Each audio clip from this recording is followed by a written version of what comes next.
Selamat bertemu kembali melalui channel Agus Berbagi. Kembali kita akan membahas tentang teknologi yang terinspirasi oleh struktur tumbuhan.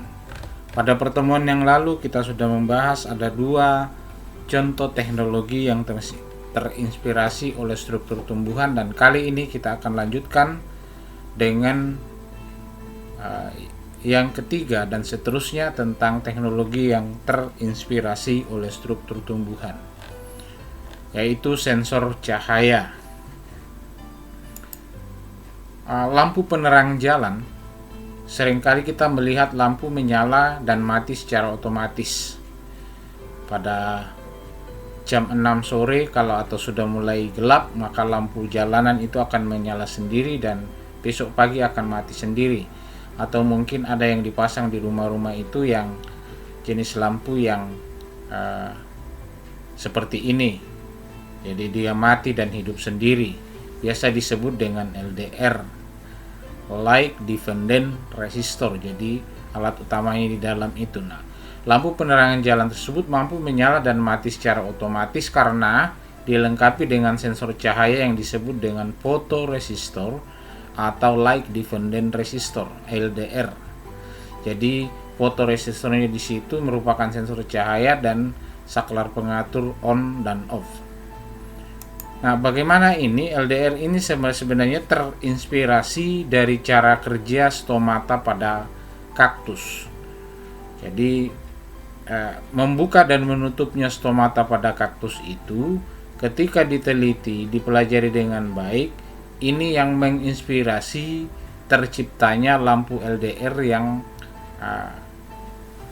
memiliki saklar pengatur on dan off, mati dan hidup sendiri, menyala sendiri. Tumbuhan kaktus itu memiliki stomata yang unik. Keunikannya di mana? Stomata kaktus akan membuka saat malam hari dan akan tertutup saat siang hari. Mengapa terjadi demikian? Karena pada siang hari itu sinar matahari panas, sehingga pada siang hari tertutup untuk mengurangi penguapan air. Nanti terbuka pada malam hari. Jadi ini terbuka dan tertutupnya stomata pada kaktus. Proses membuka dan menutupnya stomata ini didukung oleh aktivitas sel penjaga stomata atau biasa disebut dengan sel pengiring. Pada saat yang lalu ketika kita membahas tentang respirasi pada tumbuhan dan udara masuk ke dalam daun itu melalui stomata dan bagaimana mekanisme membuka dan menutupnya sudah jelas diatur oleh sel-sel pengiring atau sel tetangga. Sel penjaga atau sel pengiring ini ada reseptor cahaya yang disebut dengan fotoreseptor yang peka terhadap cahaya. Ini khusus pada tumbuhan kaktus ini. Jadi kalau siang hari reseptornya ini sudah merasakan bahwa sudah panas siang hari, maka dia akan tertutup pada siang hari. Tumbuhan ini memiliki seperti ini ya. Kita ketahui bahwa jenis tumbuhan ini adalah jenis tumbuhan gurun, tumbuh di daerah yang kita ketahui bahwa kadar airnya sangat rendah.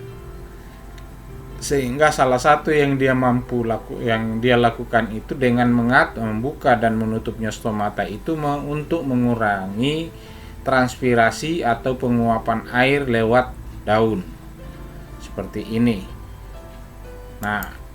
Ternyata mekanisme ini itu menginspirasi terciptanya LDR di jalan, lampu dependent resistor di jalan itu yang menyala dan mati sendiri.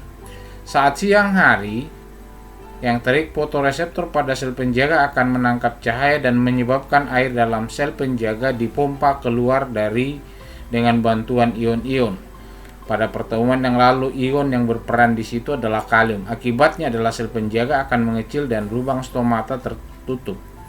Jadi ketika air dari stomata itu keluar karena rangsangan cahaya matahari dari sel penjaga keluar, maka stomatanya akan mengkerut, mengecil, menyebabkan stomatanya tertutup. Dan pada saat malam hari, air akan masuk kembali ke dalam sel penjaga dengan bantuan ion-ion tadi sehingga sel penjaga menjadi lebih besar, akibatnya stomata terbuka. Jadi ini yang menginspirasi on-off lampu jalanan. Nah, pada gambar pertama ini, ketika ini perhatikan air-air dari sel penjaga ini masuk ke stomata kembali, dan ini pada malam hari. Karena ini mengandung air banyak, maka stomatanya akan terbuka. Sementara pada siang hari dengan rangsangan cahaya matahari, air di sel-sel penjaga ini akan keluar sehingga ini mengkerut sehingga tertutup. Nah, karena tertutup maka proses penguapan melalui daun, melalui stomata itu akan berkurang. Nah, ini yang menginspirasi terciptanya lampu LDR di jalanan. Yang keempat adalah alat pemurni air, penjernih air. Alat penjernih air ini terinspirasi dari sistem perakaran pada tumbuhan eceng gondok. Tumbuhan eceng gondok ini kalau kita perhatikan di tempat-tempat tumbuhnya dalam jangka waktu yang singkat itu dia akan tumbuh banyak, dan ternyata kalau kita perhatikan air yang melalui perairan yang dipenuhi eceng gondok kemudian cenderung airnya jernih karena disaring oleh akar eceng gondok yang berbentuk serabut yang banyak dan rapat. Jadi ini yang perhatikan aja, kalau danau itu atau apakah danau atau waduk penuh dengan eceng gondok dilalui air, dan air sebelum dan sesudah melewati eceng gondok itu berbeda karena disaring.